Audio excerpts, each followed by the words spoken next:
Ahoy! This is the first episode of the class review video series. If you haven't already, I suggest that you watch the introduction video first. If you create a new character, the first one on the list is Warrior, so I'm starting there too. Warrior is a short-range sword class and is famous for some of the following things.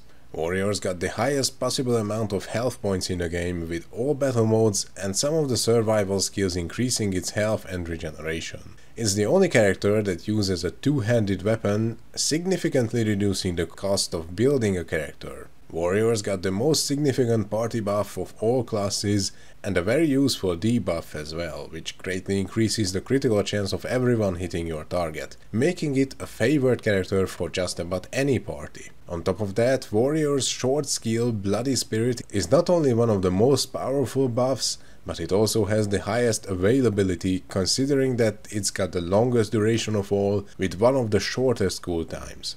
One more thing about the skills of Warrior.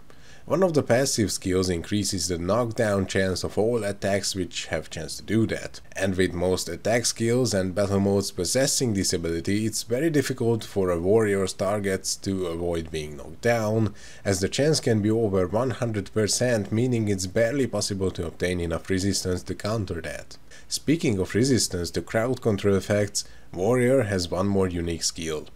This is the only one that makes a player entirely immune to every crowd control effect, and when I say every, I mean all of them. That includes root, silence, suppression and even petrification. However, there is always a fly in the ointment, as they say, so let's talk about the downsides.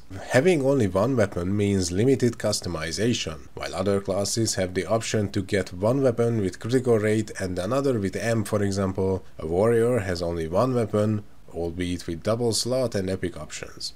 I mentioned Bloody Spirit being the buff with the highest availability, and even though it greatly increases damage output, that increase comes at a terrible cost to your defense. This can be compensated with an effector, but even so it practically cuts your defense in half for its duration.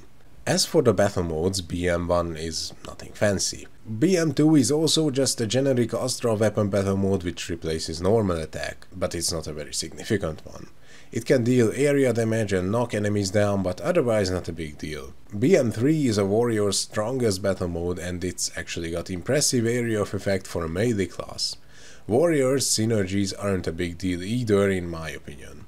All in all, Warrior is a versatile character that can choose between heavy armor or go berserk, abandoning defense for amazing damage, and due to buffs and debuffs it greatly contributes to any party it joins, making it ideal for team play but holding its ground even playing alone.